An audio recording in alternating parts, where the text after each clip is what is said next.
aí, vamos nessa? Vamos dando sequência ao nosso estudo dos poderes administrativos. Nessa aula, nós falaremos de outros dois poderes. Nós vamos falar do poder disciplinar e nós vamos falar do poder normativo, tá?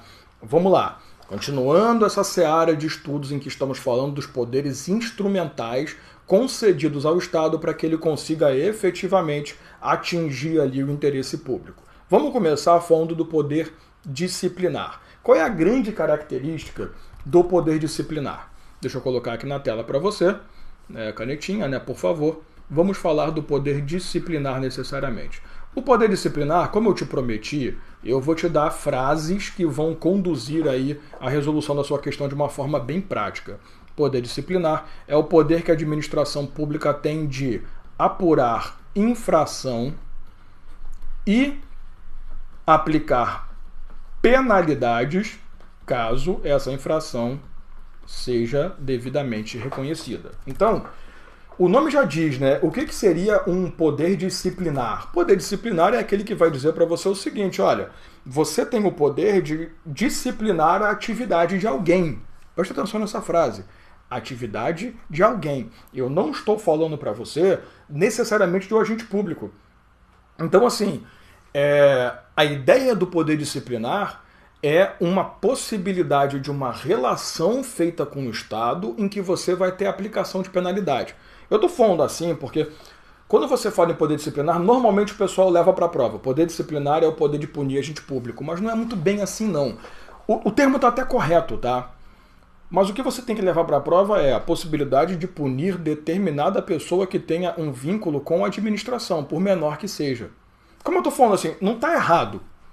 Porque qualquer um é agente público. Agente público é qualquer pessoa que tenha qualquer tipo de vínculo com o Estado. Só que quando o que eu estou querendo evitar é, quando você pensar nisso, você pensar que o poder disciplinar é aquele que pune apenas servidores, empregados, só os estatais, sabe? Mas não. Vamos pensar num concessionário, por exemplo. O que é o concessionário? É um agente delegado. É um agente público que recebe uma concessão, uma delegação de prestação de serviço público, que eu posso fiscalizar a prestação contratual, encontrando irregularidade, aplico a punição. Então, o agente delegado, por exemplo, é um agente público. Só que a gente tem a mania, e é por isso que eu estou tomando cuidado aqui de falar com você, preste atenção em como você vai levar o conceito, a gente tem a mania de achar que agente público são os servidores e os empregados apenas. Ah, o cara que fez concurso. Não. Até mesmo você que foi convocado ali para trabalhar nas eleições, você é um agente público e você pode sofrer uma punição disciplinar. Por quê? Porque você naquele momento cometeu uma infração funcional. É isso que a gente fala, tá? O poder disciplinar, ele nunca, vamos colocar isso na tela, vamos anotar isso para você não esquecer, ele nunca é aplicado, ele nunca é utilizado contra particular. Nunca.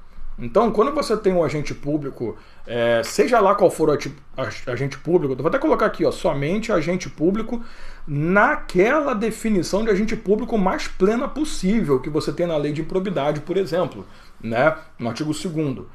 Nunca você vai aplicar o poder disciplinar contra o particular. Ah, mas Dalmo, o concessionário não é um particular? É, mas é um particular com vínculo, então ele se torna um agente público. Por isso que eu estou falando, toma muito cuidado para você não levar o conceito errado. Claro que a sua prova falar, poder disciplinar é o poder de apurar a infração e aplicar penalidade sobre agente público, perfeito. Agora, você não pode levar a ideia de que é só agentes públicos concursados. Então, servidores estatais, particulares em colaboração, todo mundo sofre esse poder, tá? Então, assim, quais são as características do poder disciplinar? Primeiro, é um poder interno. Então por isso que a gente demanda ter um vínculo, mesmo que seja o vínculo mais miserável do mundo. Porque esse poder ocorre internamente. Segundo, esse poder ele não é permanente. Porque assim, você vai exercê-lo quando for necessário.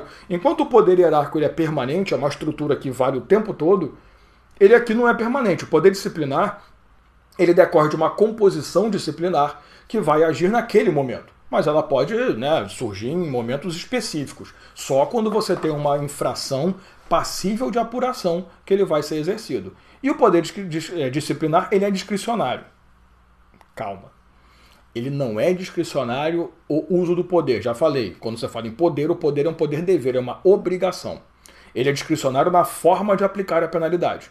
Então, o agente público que tem o poder de aplicar a penalidade, ele vai olhar aquilo e vai falar, olha, nesse caso concreto aqui, eu vou aplicar uma suspensão de 80 dias, de 60 dias, de 30 dias, de 90 dias. Né? A Lei 8.112 permite suspensão de 30 até 90 dias de regra. Né? Na verdade, até 90 dias, né? Não é só de 30, né? Até 30 é a sindicância. Né? Pode ser até 90 dias, você tem suspensão de 15 ali, se o cara não quiser atualizar dados médicos. Então, você pode ter até 90 dias de suspensão. Então, o cara vai aplicar. Isso que é discricionário, tá? A lei, ela diz, nesses casos você aplica a suspensão. Mas aí você vai fazer a dosimetria. Isso que é discricionário, tá? Cuidado para falar que é... não, ele vai aplicar punição quando quiser. Não, tem nada a ver. Então, falou em uma falta funcional, uma infração funcional, e isso você encontra nos próprios estatutos, ou nos contratos firmados ali, ou nas leis que regem os convocados para exercer atividade pública, ali tem todo o regramento. O que é uma infração, como que você vai punir aquela infração. Então é importante você identificar esse ponto, tá? Outra coisa legal, eu estou apertando um monte de botão aqui, tá trocando tela, né? Pronto, estou no lugar certo. Tem que voltar para o programa às vezes para confirmar. Outra coisa legal é o seguinte, quando você fala que o poder disciplinar está sendo exercido, presta atenção, ele é um poder interno, porque ele ocorre dentro da estrutura administrativa. Mas quando você fala que o poder disciplinar está sendo exercido internamente, você fala dos administrados.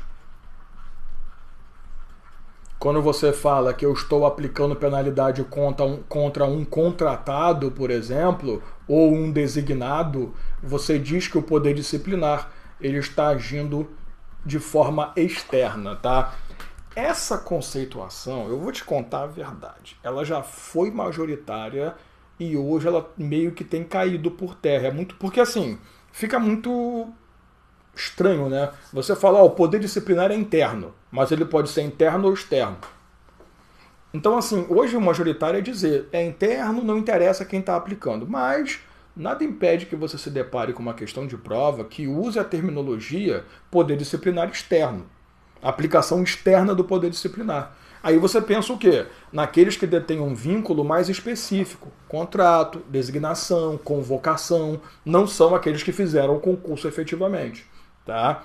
Então, a ideia é que o poder disciplinar vai atingir apenas os agentes públicos. Fácil, né? Mas talvez o poder complicado, e esse eu vou demandar um bom tempo de trabalho com você, seja o poder normativo. Porque assim, durante muitos anos, nós tivemos a condição de dizer que o poder normativo tinha um sinônimo, também chamado poder regulamentar. Mas isso mudou muito com o tempo. Então, eu vou colocar aqui o poder normativo, mas eu vou te dar toda a conceituação e depois eu vou te explicar o que você tem que ter cuidado. O que é o poder normativo? É o poder que a autoridade detém de editar norma para dar fiel execução a uma lei. A ideia do poder normativo é necessariamente essa daqui. Você tem uma lei e essa lei demanda uma normatização. Vou até colocar uma palavra melhor. Uma explicação ou uma definição. Como que você se depara com o poder normativo? O poder normativo é o seguinte, você sabe que para editar a lei, você tem que ter capacidade legislativa. Né? Aquela capacidade política que somente as entidades da administração pública direta detêm. Então, para você poder editar uma lei, você tem que ter uma competência legislativa, uma composição legislativa. Do Congresso, Assembleia, por aí vai. Ou até mesmo a possibilidade de uma medida provisória pelo chefe do Executivo e por aí vai.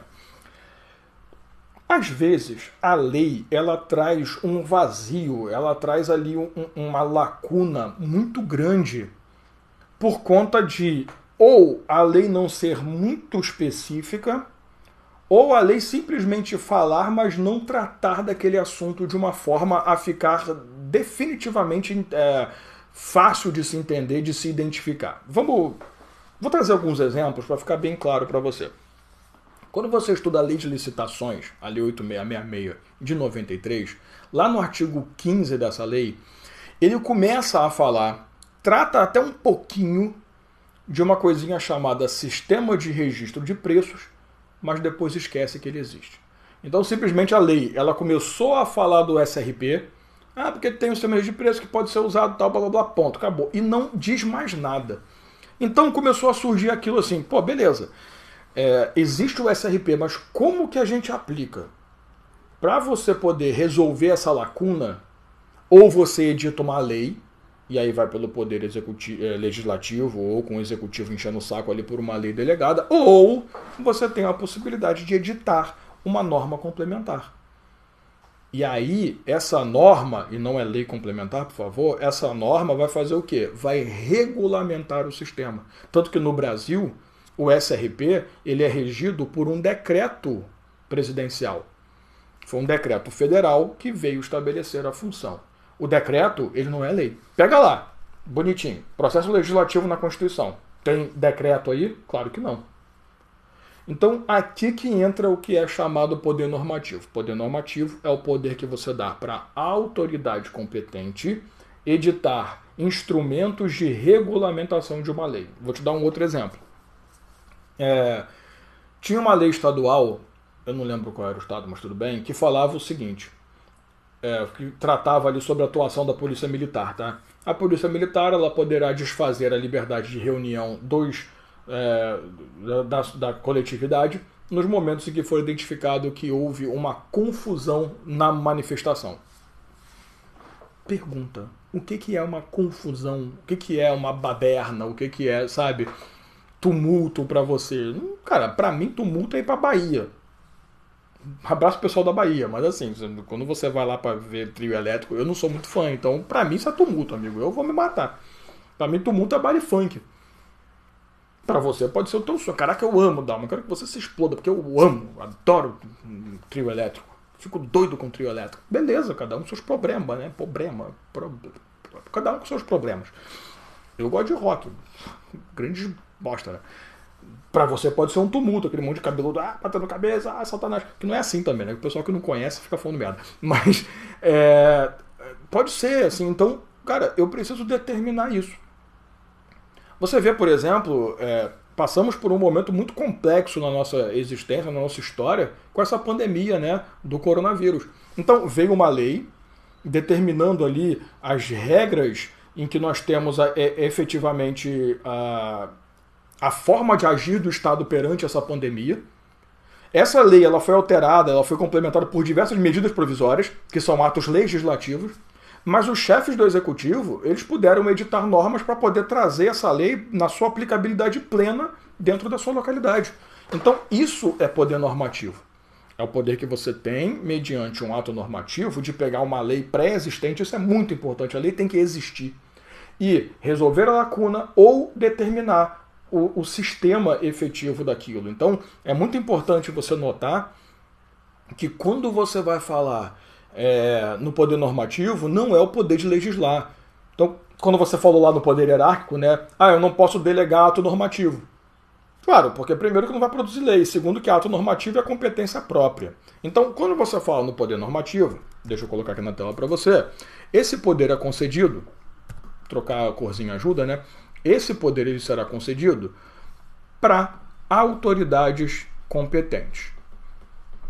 Como é que eu sei quem é a autoridade competente? Vai na lei que estrutura a organização daquele órgão ou daquela entidade. Tá? Isso não é problema necessariamente nosso aqui.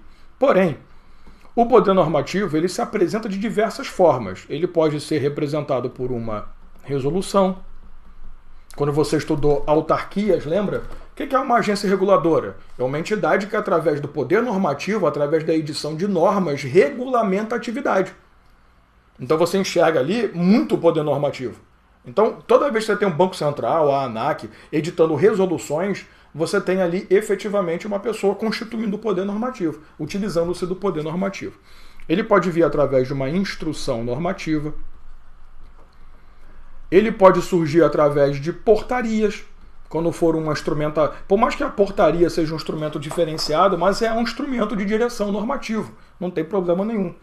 E eu estou evitando colocar, mas eu vou colocar aqui com bastante cuidado o decreto. Porque o decreto, sim, é uma forma de demonstração do que é o poder normativo.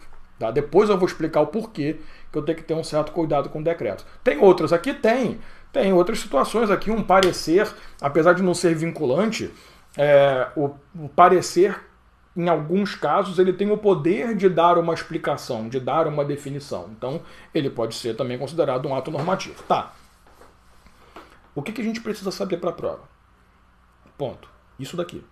O poder normativo é aquele poder em que a autoridade pública competente ela vai editar uma norma para dar fiel execução a uma lei. Ponto final. Esse ponto aqui resolve tudo. Porém, nós tivemos uma história meio complicada no Brasil. Porque assim, de onde decorre o conhecimento de que o chefe do executivo ele pode, através de decreto, que normalmente decretos e resoluções são as formas mais comuns. Nota técnica também, tá? Vira e mexe você tem. O Tribunal de Contas da União, quando você estuda licitação, o que tem de resolução do TCU, porra. Claro que você não acaba vendo que os professores tipo eu, eles vão te explicando sem falar que é uma resolução do TCU. Mas o TCU explica quase tudo da lei, que a lei de licitações é cheia de problema.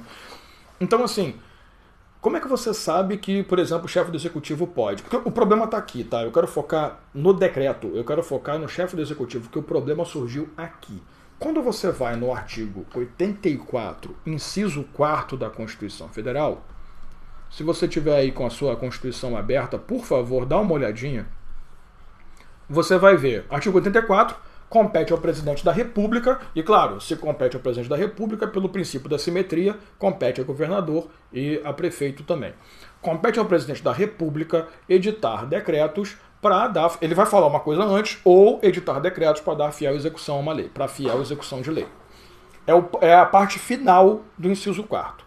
Então, beleza, ali está o reconhecimento de que o chefe do executivo é uma das autoridades competentes para editar norma.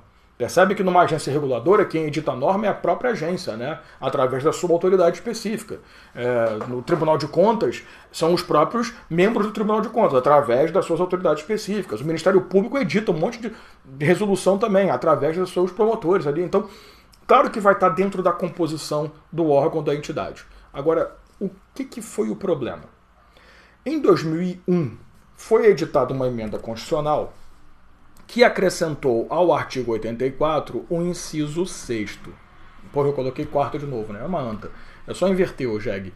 O inciso 6º. Então você tem aqui 84, inciso 4º, e em 2001 uma emenda acrescentou o inciso 6º. E aí, o que acontece? O inciso 6º vai dizer assim: também compete ao presidente da República, através de decreto, a linha A, reorganizar a administração pública federal, desde que isso não crie ou extinga órgãos e não determine gastos acima do previsto, não determine ônus. E a linha B, extinção de cargos públicos quando vagos. Vamos lá. Qual foi o problema? É porque assim, de vez em quando tem que puxar um ar, porque dá um ódio, cara. Você leva todo tempo explicando, o que é o poder normativo, o cara quando entende, vem uma desgraça para ferrar tudo. Quando essa emenda surgiu, a intenção de quem propôs essa emenda constitucional foi trazer para o Brasil um instrumento de direito internacional que falava sobre a possibilidade de, através de decreto, uma autoridade pública criar sistemas que deveriam ser regidos por lei. Gente, vamos, assim, qual é o grande ponto do poder normativo? Você até pode colocar aí como a característica que você não pode esquecer. O poder normativo, ele não pode inovar no ordenamento jurídico. O que significa isso? Eu não posso, através do poder normativo, criar lei. Eu não posso trazer uma nova legislação, eu não posso inovar no ordenamento jurídico. Só que pelo que eu aprendi, e pode ser que eu esteja errado, que a minha faculdade era muito ruim e eu sou uma pessoa bem complicada, mas não estou, tá? Eu estou brincando. Pelo que a gente aprende no direito, existe o princípio da simetria. Se algo foi criado por lei ordinária, ele só pode ser alterado ou extinto por lei ordinária. Se algo foi criado por lei complementar, ele só pode ser alterado ou extinto por lei complementar. Então, o que aconteceu? Chegou o inciso 6º e falou, através de decreto, ou seja, pelo poder normativo, o chefe do executivo pode reorganizar a administração pública. Quando você fala reorganizar, você está falando na possibilidade de estabelecer ali um regramento diferenciado de ministérios, de composições, de departamentos. E normalmente isso é feito através de um poder legislativo, de um regimento interno, através de uma ação legislativa interna. Tá, esse não é nem tão problemático, porque se você olhar a linha B é bem pior.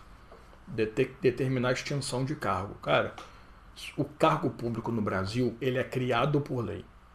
Você tem que ter uma lei criando, dizendo nome, vencimento inicial, atribuições do cargo. É lei. Não existe outro meio de surgir um cargo. Não é porque o cara. Não é que nem empresa que inventa, vou criar aqui o cargo de vendedor de bala. Não é isso. Quando você estuda ali a questão do estatuto, você aprende isso. Cargo público é criado por lei, com nome próprio, vencimento. Então tem que ter. Então qual é a lógica? Se eu crio por lei, para alterar uma competência ou um cargo, para extinguir um cargo, só por outra lei. Aí vem o cara e fala, através de decreto, o chefe do executivo ele pode extinguir cargo público. Levamos isso para o STF. Porque qual é o detalhe? Deixa eu te explicar a parte teórica disso aqui. Quando você fala em decreto, deixa eu trocar a corzinha, desculpa. Quando você fala em decreto, nós temos 3 tipos de decreto. Nós temos o chamado decreto executivo, nós temos o chamado decreto-lei e o decreto autônomo. Importante você saber que quando eu falo decreto, também pode ser chamado regulamento, tá? Porque na verdade decreto é a forma, regulamento é a técnica. Então você vai regulamentar alguma coisa, né? É a matéria específica, você está regulamentando, mas quando você vai formalizar um regulamento, você edita um decreto. Então o decreto é a forma, o conteúdo é o regulamento. Então, decreto executivo ou regulamento executivo, decreto-lei ou regulamento... aqui não vai ter regulamento-lei, desculpa, ou decreto-lei, autônomo ou regulamento autônomo. É o seguinte, quando você fala no decreto executivo, você está falando no decreto clássico do artigo 84, inciso 4 da Constituição Federal. Esse cara aqui é o mais normal de todos, é o decreto propriamente dito, decreto executivo ou simplesmente decreto. Esse cara aqui, ele é a melhor demonstração do poder normativo em si. Então, até aqui está tudo certo. Ninguém discutiu o inciso 4 e nunca vai, porque ele está certo, ele está bonito. Só que aí, nós temos o decreto-lei. O decreto-lei é um cara que substitui lei no Brasil. Então, o decreto-lei é um decreto que é editado pelo chefe do executivo, mas que tem força de lei. Só que você sabe que, desde 88, vou jogar aí na tela para a gente colocar, não é mais reconhecido pela Constituição. Então, se você for lá no processo legislativo da Constituição, não há mais decreto-lei. O que acontece é que os decreto-leis que existiam antes de 88, que não afrontem Constituição, eles foram recepcionados. Né? E continuam lá com o nome de decreto-lei, mas passam a ter o status de lei ordinária, na verdade. Né? Então, por exemplo, o decreto-lei 200 que eu estou falando, né? Mas depois de 88 nós não podemos mais editar decretos-lei no Brasil. Decreto-leis não, né? Decretos-lei. E aí, o artigo 84, inciso 6º, trouxe para o Brasil o instrumento do decreto autônomo, que esse cara aqui, ele vai criar para nós a corrente do poder regulamentar. E é aqui que entra o detalhe. Você não pode mais usar aquele pensamento antigo que se dizia, olha, poder normativo e poder regulamentar são a mesma coisa. Não. Eu vou te explicar como que vai ficar no finalzinho, mas o decreto autônomo foi responsável por trazer a necessidade de definirmos melhor o que era o poder regulamentar. Porque levaram até o STF. Falaram, STF, essa emenda constitucional aqui trouxe para o Brasil uma coisa que não pode, que é o cara poder mexer em lei, inovar no ordenamento jurídico por decreto. Isso não cabe. A STF veio, olhou e falou assim, vocês estão certos. Realmente, no Brasil nós não aceitamos, não adotamos os decretos autônomos, salvo nos casos previstos no artigo 84, inciso 6º. Então, a regra é, o Brasil não suporta decreto autônomo, mas nesses 2 casos que a legislação diz, eu vou depois mostrar melhor para você, ele aceita. Então, depois dessa decisão, nós passamos a adotar o decreto autônomo como excepcionalidade no Brasil. Por conta disso, houve a necessidade de fazermos uma melhor definição, adequação de poder normativo e poder regulamentar. É assim que vai funcionar. Ambos Tem a mesma característica, tá? Não se esqueça, ambos são formas, né, de editar norma para dar fiel execução a uma lei. A diferença é que o poder normativo ele pode ser editado por qualquer autoridade competente. Então, inclusive o chefe do Poder Executivo, por força do 84, inciso 4º. O poder regulamentar ele é próprio de chefe do Poder Executivo. Só ele pode editar decreto com força de inovar no ordenamento jurídico. Então é essencial você levar para a prova esse pensamento. Quando você fala no decreto autônomo, você pensa no poder regulamentar. Só o chefe do executivo pode editar esse tipo de decreto.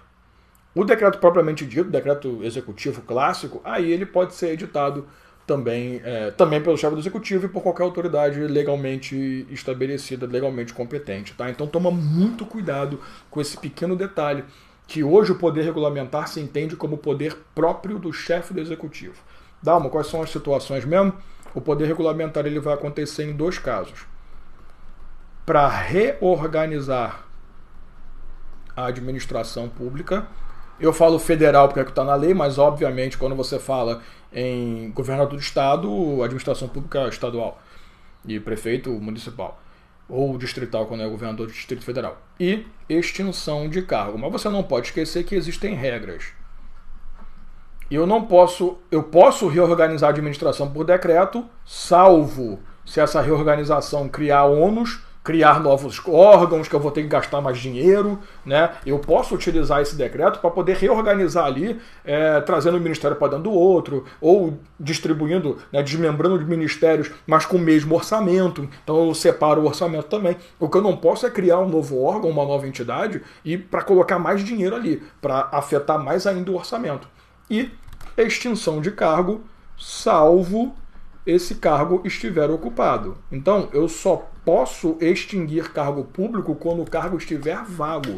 Se você lembrar, e não custa nada você ir no Google fazer essa pesquisa, uma das primeiras ações do presidente Bolsonaro, né, assim que ele assumiu a presidência da República do Brasil, foi, através de um decreto, extinguir uma porrada de cargo público federal. Então, isso é o poder regulamentar. Toma muito cuidado que você não pode mais ir com aquele pensamento antigo de poder normativo e regulamentar ser a mesma coisa. Nós optamos por pegar os conceitos e dar uma melhorada e definitivamente falar, olha, quando você tem quando você tem um chefe do Poder Executivo editando o decreto para dar fiel execução a uma lei ponto final, de forma genérica, ele está agindo com poder normativo. Agora, quando você tem o chefe do executivo editando o decreto autônomo para extinguir cargo público vago ou para reorganizar a administração pública sem gerar ônus, ele está se utilizando do poder regulamentar. Então, cuidado para você não dizer que poder regulamentar é o poder de dar fiel execução a uma lei, porque esse é o conceito de poder normativo. Você só vai poder usar esse conceito, eu acho muito difícil que a banca faça isso, se ela falar poder regulamentar é o poder que o chefe do Poder Executivo tem de dar fiel execução a uma lei em casos específicos. Eu duvido que ele vai fazer isso. O conceito é o mesmo. O que importa é, o chefe do executivo ele pode exercer poder normativo e regulamentar. Né? Porque ele, por decreto ele pode fazer os dois. Mas só ele pode exercer o regulamentar. Qualquer autoridade competente só pode exercer o poder normativo, regulamentar nunca. Então tome muito cuidado, porque assim é só para ferrar o peão. Quando você entender o normativo, vem essa loucura para poder ferrar totalmente o trabalho. Mas eu acho que ficou claro, né? Deu para a gente entender. Então muita atenção para o poder normativo. Cuidado com os nomes, tá? Decreto ou regulamento. Tem banca que coloca regulamento, tem banca que coloca... Não faz diferença nenhuma. Ambos têm o mesmo conceito e a mesma estrutura, belezinha? E com isso a gente mata a disciplinar e o poder normativo. E eu deixei para o último bloco para a gente trabalhar o poder de polícia, que ele é muito mais complexo, tem muito mais detalhe e vai demandar um tempo de trabalho mais dedicado a ele, tá? Então deixaremos aí para o próximo bloco, o último bloco sobre poderes administrativos, a análise do poder de polícia, beleza? Então um abração e a gente se vê aí no último bloco da nossa aula.